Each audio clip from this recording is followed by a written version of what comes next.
मंदिर की आत्मा। गांव बापस्ती की पहाड़ी पर एक मंदिर था जो कई वजहों से प्रसिद्ध था। बापस्ती के परिवारों में आपसी सौहार्द बना हुआ था। इसकी वजह उस मंदिर को ही बताया जाता है। अरे ओ विमला, ये इस मंदिर की कहानी क्या है रे? अरे ये मंदिर इस गांव के लिए बहुत ही शुभ है। अरे शुभ तो है, तो फिर भी लोग इस मंदिर से दूर क्यों रहते हैं? ये इतना वीरान क्यों रहता है? अरे बड़े बुजुर्ग कहते हैं कि मंदिर में आत्माओं का राज है, जो लोगों की मदद करते हैं, लेकिन मंदिर से सभी को दूर भी रखते हैं। अरे ये कैसी आत्माएं हैं जो लोगों की मदद भी करते हैं और लोगों को मंदिर से दूर भी रखते हैं? अरे यही चलता आया है यहाँ पर, इसीलिए कोई कुछ बोलता नहीं, क्योंकि जिसके घर में कोई भी परेशानी होती है तो बताते हैं कि इस मंदिर से उन्हें मदद मिलती है। अरे वाह, ये तो अच्छी बात है। तभी इस गांव में इतनी खुशहाली दिखती है। तभी बाहर किसी की चीखने चिल्लाने की आवाज आती है। दोनों बाहर निकलती हैं तो देखती हैं कि गांव के एक बुजुर्ग रो रहे हैं, क्योंकि शहर से उन्हें कोई बुरी खबर मिली है। अरे क्या हुआ चच्चा, रो क्यों रहे हो आप? हाँ चाचा, बताओ ना, हुआ क्या? अरे क्या बताऊं बेटे। मेरा बेटा शहर गया हुआ था कमाने, लेकिन आज खबर मिली है कि उसका एक्सीडेंट हो गया। वो अस्पताल में भर्ती है। अरे तो इसमें परेशान होने की क्या बात है चाचा, जाओ शहर और बेटे का इलाज करवाओ। हाँ चाचा, विमला सही कह रही है। आप शहर जाओ और इलाज करवाओ। अरे कैसे इलाज करवाऊं, अभी पैसे नहीं है और शहर के अस्पतालों में इलाज का खर्चा लाखों में आता है। अरे चाचा, भगवान पर भरोसा रखो, कहीं ना कहीं से मदद जरूर मिल जाएगी। बस आज का दिन कैसे भी काट लो। अरे अब तो बेटा थोड़ा समय काटना भी मुश्किल होता जा रहा है। देख कमला, तू ही समझा चाचा को। अरे पैसों का कहीं ना कहीं से इंतजाम तो जरूर हो जाएगा। अरे चच्चा, जब विमला कह रही है तो थोड़ा उस पर भी भरोसा रखो। चलो आपको घर छोड़कर आ जाती हूँ। उसके बाद कमला उन बुजुर्ग को लेकर चली जाती है और विमला मंदिर की ओर चली जाती है। विमला मंदिर की सीढ़ियों पर चढ़ते हुए दूर से नजर आती है। उसके बाद वो आंखों से ओझल हो जाती है। उसी रात उस बुजुर्ग के घर के बाहर एक थैला रखा हुआ मिला। बुजुर्ग उस थैले को देखते ही चौंक पड़ा, क्योंकि उसमें 5 लाख रुपए रखे हुए थे। वो बुजुर्ग सुबह दौड़ा दौड़ा गांव के दूसरे बुजुर्गों के पास गया।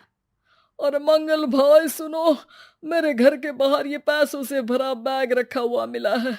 अरे किसका है ये भाई? अरे भैया, मुझे क्या पता। तभी उधर से कमला और विमला निकलती हैं। अरे बेटा सुन तो, देख ये क्या रखा हुआ था मेरे घर के सामने। कमला और विमला हैरानी से देखती हैं। अरे वाह, देख विमला, तूने कहा था ना कोई मदद जरूर करेगा। अरे भगवान सबकी मदद करते हैं, ये पैसों की मदद भी भगवान ने ही भेजी है। और क्या। अब चच्चा सोच क्या रहे हो, शहर जाओ और बेटे का इलाज करवाओ। ठीक है बेटियों, जो तुम कहो। चलो निकलता हूँ शहर बेटे का इलाज करवाने के लिए। अरे विमला, एक बात तो बता, ये इन्हें मिले तो कैसे मिले पैसे? अरे मैं ना कहती थी कि ये मंदिर सबकी मुसीबतों में मदद भेजता है। अरे वाकई बड़ी पुण्य आत्मा है मंदिर में। सो तो है, लेकिन उनके बारे में लोगों को कम ही पता है। अच्छा, और तुम्हें क्या पता है?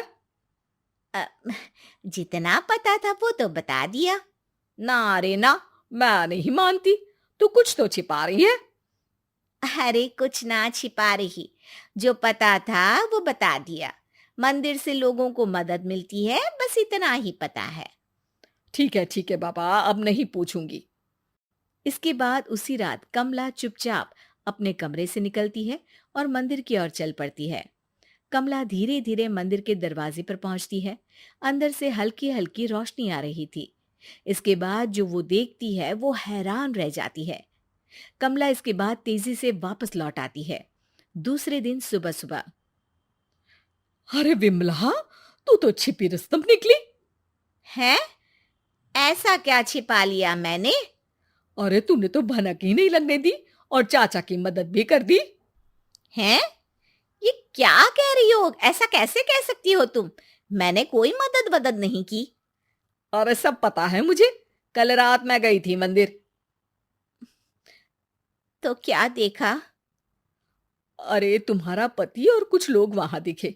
बोरियों में नोट भरे हुए थे और सभी नोट गिनने में लगे हुए थे। तो तुम्हें क्या लगा? वो क्या कर रहे थे? अरे मैं समझ गई कि वो लोग कहीं से डकैती कर पैसे लेकर यहाँ मंदिर के पीछे छिपाते हैं। अब जब तुम जान ही गई हो तो बता देती हूँ, लेकिन ये बात किसी को पता नहीं लगनी चाहिए। मेरे पति डकैती नहीं डालते हैं, बस उन लोगों से पैसे छीनते हैं जिन्होंने गलत तरीके से पैसे बनाए हैं। और फिर लोगों की मदद करते हैं। यही है वो पुण्य आत्माएं जो लोगों को मदद पहुंचाती है। अब समझी? हाँ, अब समझी उन पुण्य आत्माओं का चक्कर। सही है। करते रहो मदद, लेकिन सावधानी से, मेरी तरह कोई और ना पहुंच जाए।